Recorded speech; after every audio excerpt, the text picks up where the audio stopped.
The first time I saw her, she was trembling in the shadow of a cargo crate on the edge of Titan Station's dockyard. She was small, too small to be working freight. Silver hair, skin the color of starlight, and eyes that glowed faint blue like thawed ice. Her uniform hung loose, torn and smeared with coolant. Around her neck was a metal tag that read simply, Unit A-17. That told me enough. She wasn't a worker. She was property. I'd been hauling freight for 20 years, seen all kinds of ugly things, but the alien slave trade made my stomach twist every time. After the war, the coalition banned it, but the outer rings?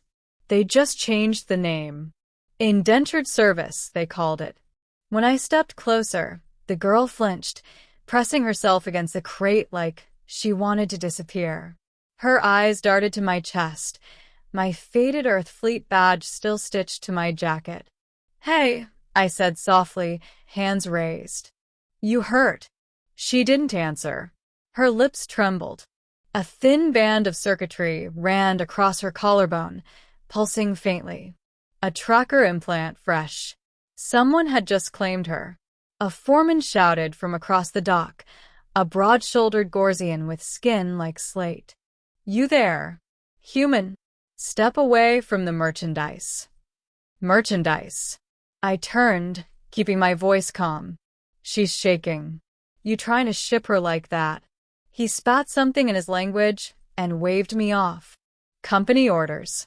The A-line girls go to Delta 9 for reprogramming." I knew what that meant.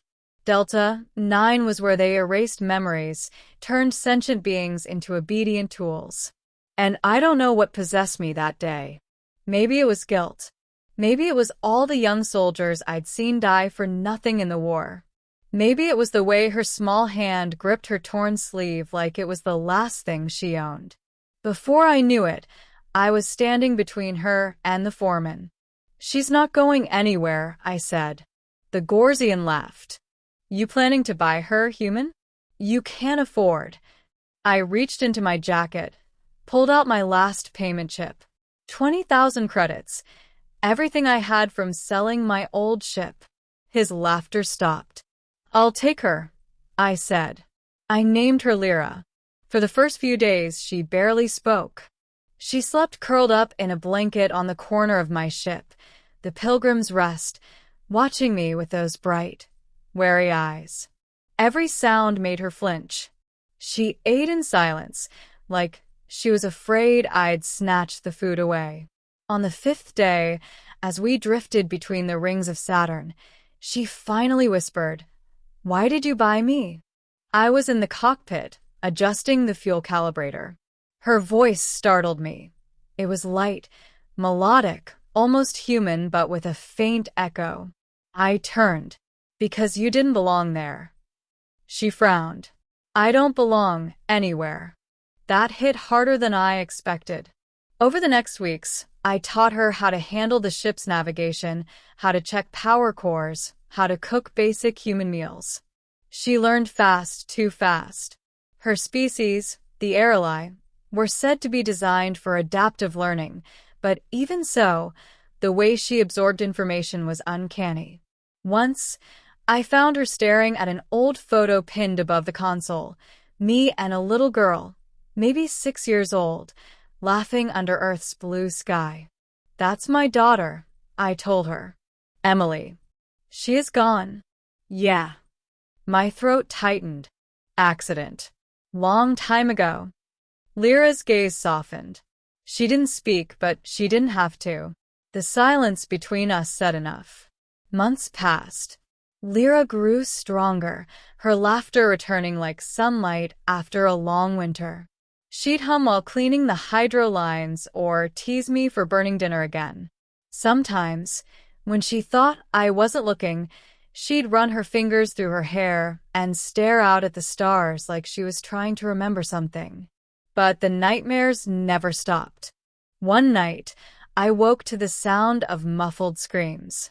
I rushed to her bunk. She was thrashing, whispering in her native tongue, eyes wide with terror. I grabbed her shoulders. Lyra, it's me. It's okay.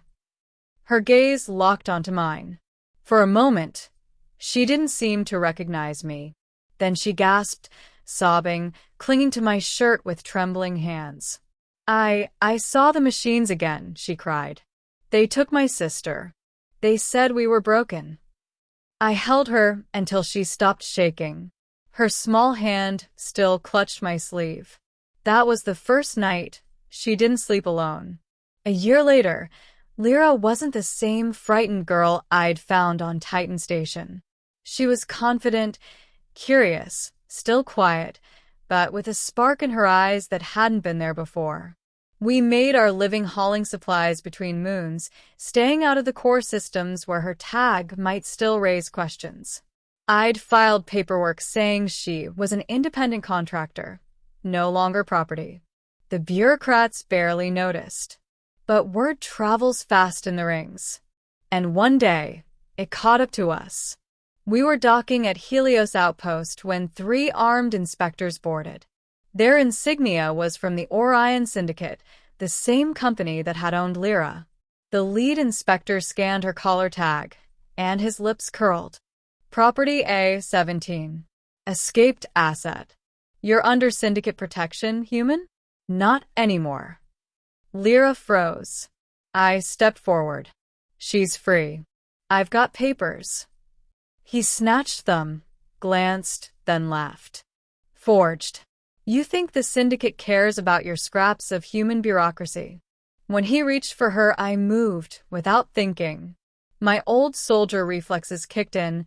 I slammed his wrist, grabbed his blaster, and fired once. The shot hit the ceiling, sending sparks raining down.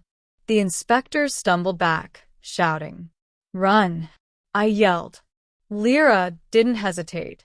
She bolted for the docking ramp, and I followed, weaving through maintenance tunnels until the alarms faded behind us. When we finally reached the Pilgrim's Rest, both of us were panting. I sealed the hatch, punched the engines, and we tore free of Helios orbit. Only when we were safe did she speak. Why?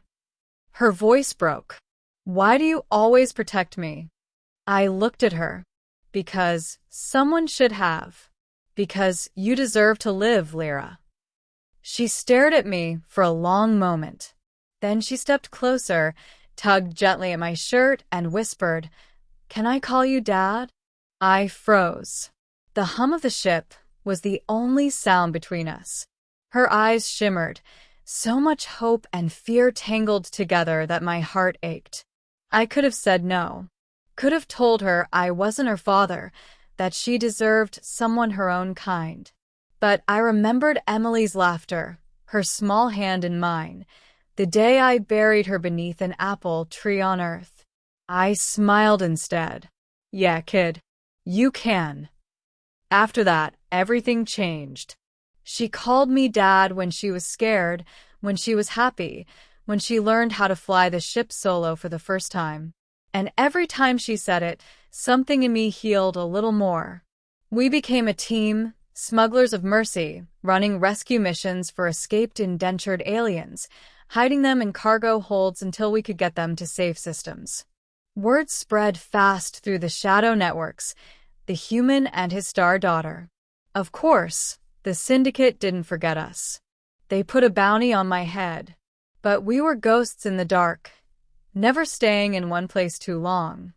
Then came the day we couldn't run anymore.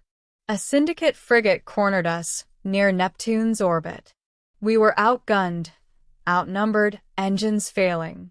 Dad, Lyra said quietly, her hands gripping the controls. If we don't make it, don't say that. She smiled sadly. I remember now. Before they took me, my real father tried to protect me. They killed him. Tears stung her eyes.